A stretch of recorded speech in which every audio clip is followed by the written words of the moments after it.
ఎప్పటికప్పుడు అవతలి వారి ఎత్తులకు పై ఎత్తులు వేస్తూనే ఉండాలి. రాజకీయ చరిత్రలో ఎదుటి వారి ఆటను అర్థం చేసుకొని ముందుకు సాగాలి. అలా సాగితేనే పొలిటికల్ కెరీర్ 10 కాలాల పాటు ఉంటుంది. సరిగ్గా అలాంటి గేమ్ ని ఆడుతున్నారు సీఎం రేవంత్.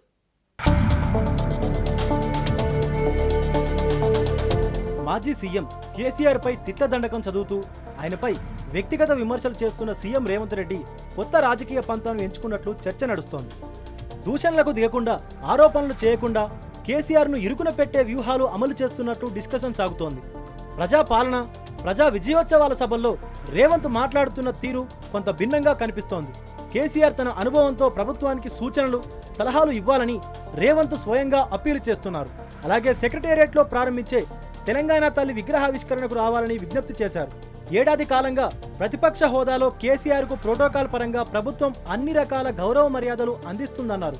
కేబినెట్ మంత్రితో సమానంగా జీతభత్యాలు చెల్లిస్తున్నది. కానీ ఇంతవరకు ఆయన అసెంబ్లీలో జరిగిన ఏ చర్చలోనూ పాల్గొనలేదు. ఈ ఏడాది బడ్జెట్ ప్రవేశపెట్టే సమయంలో మాత్రం సభకు అలా వచ్చి ఇలా వెళ్లిపోయారు. దీంతో అధికారంలో ఉన్నప్పుడు మాత్రమే కేసీఆర్ ప్రజల గురించి మాట్లాడతారని, ప్రతిపక్షంలో ఉంటే మాత్రం ఫామ్ హౌస్ కే పరిమితం అవుతారంటూ రేవంత్ పదే పదే వ్యక్తిగత విమర్శలు చేస్తూ వచ్చారు. అయితే ఈ విమర్శల వల్ల కేసీఆర్ కు కీడు కంటే మేలే ఎక్కువ జరుగుతుందని చర్చ జరుగుతోంది. దీన్ని గమనించిన రేవంత్ తన స్ట్రాటజీని మార్చుకొని కేసీఆర్ కు విజ్ఞప్తులు చేయడం మొదలుపెట్టినట్లు తెలుస్తోంది. కేసీఆర్ కు ఉన్న సుదీర్ఘ రాజకీయ పాలనా అనుభవంతో తమ సర్కారుకు సలహాలు ఇవ్వాలని, ఏమైనా తప్పులు ఉంటే ఎత్తి చూపాలని పదే పదే అప్పీలు చేస్తున్నాడు రేవంత్. ఇప్పుడైనా గులాబీ నేత సభకు వెళ్లి తమ ప్రతిపక్ష పాత్ర ఎలా ఉంటుందో ప్రభుత్వానికి, ఇటు ప్రజలకు చూపాలని ఆ పార్టీ లీడర్లు సైతం తమ ఇంటర్నల్ మీటింగ్లో మాట్లాడుకుంటున్నారు. అయితే ఇంతకాలం సభకు రాని కేసీఆర్ ఈ నెల 9 నుంచి జరిగే శీతాకాల సమావేశాలకు వస్తారా లేదా అని రాష్ట్ర ప్రజలు ఆసక్తిగా ఎదురు చూస్తున్నారు. సాధారణంగా సీఎంను కలిసేందుకు ముందుగా ఆయన అపాయింట్మెంట్ తీసుకోవడం సహజం. ఎందుకంటే ఆయనకు ఉండే పని ఒత్తిడిలో రోజంతా బిజీగా ఉంటారు. కానీ ప్రభుత్వం ప్రతిపక్ష నేత కేసీఆర్ అపాయింట్మెంట్ కోసం ఎదురు చూస్తోంది. ఈ నెల 9న సెక్రటేరియట్లో ఆవిష్కరించే తెలంగాణ తల్లి విగ్రహావిష్కరణకు రావాలని కేసీఆర్ను ఆహ్వానించేందుకు సమయం కోరింది. కానీ ఇంతవరకు ఆయన ఆఫీస్ నుంచి ఎలాంటి ఆన్సర్ రాలేదని చర్చ ప్రభుత్వ వర్గాల్లో జరుగుతుంది. ఈ ఏడాది జూన్ 2న రాష్ట్ర ఆవిర్భావ వేడుకలకు రావాలని ప్రోటోకాల్ సలహాదారుడు హర్కర వేణుగోపాల్ స్వయంగా కేసీఆర్ ఇంటికి వెళ్లి ఇన్విటేషన్ ఇచ్చారు. కానీ ఆయన మాత్రం ఆ వేడుకలకు హాజరు కాలేదు.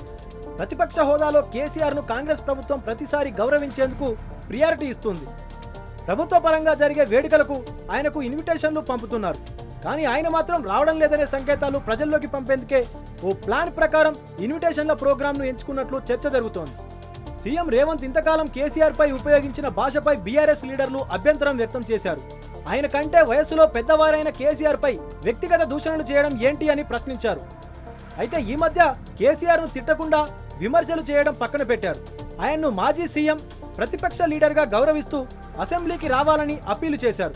నిజానికి అధికార పార్టీ ప్రతిపక్ష లీడర్ సభకు రావద్దని, ఆయన వస్తే ప్రతి అంశంపై విమర్శలు చేస్తుంటారని భావిస్తుంటుంది ప్రభుత్వం.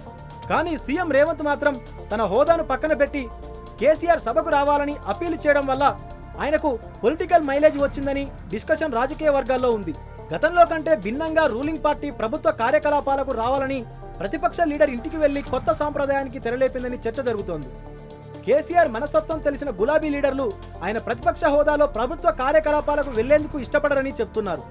అందులోనూ తాను రూపొందించిన తెలంగాణ తల్లి విగ్రహాన్ని పక్కన పెట్టి కొత్త విగ్రహాన్ని ఆవిష్కరిస్తున్న సమయంలో ఆయన ఎలా వెళ్తారని ప్రశ్నిస్తున్నారు. సెక్రటేరియట్ డిజైన్ నుంచి నిర్మాణం వరకు కేసీఆర్ స్వయంగా భాగస్వామ్యం అయ్యారు. నిర్మాణ పనులను రెగ్యులర్ గా పర్యవేక్షించారు. దీంతో సెక్రటేరియట్ కేసీఆర్ తన కళల సౌధంగా నిర్మించుకున్నారనే చర్చ అప్పట్లో జరిగింది. అలాంటి సెక్రటేరియట్ ప్రాంగణంలో జరిగిన మార్పులను కేసీఆర్ చూసేందుకు ఇష్టపడరని చర్చించుకుంటున్నారు. మరోవైపు సభకు రావాలని పదే పదే కాంగ్రెస్ విసురుతున్న సవాళ్లకు కేసీఆర్ మనసు మార్చుకొని అసెంబ్లీకి వస్తే ఆయన్ను ఇరికిన పెట్టేందుకు రూలింగ్ పార్టీ రెడీగా ఉంది. ఆయన పాలనలో జరిగిన తప్పిదాల జాబితాలను శాఖల వారీగా వివరించే వ్యూహంలో ఉంది కాంగ్రెస్. అసలైన తొలి వెలుగు. ఫాలో వాట్సాప్ @తొలి వెలుగు official.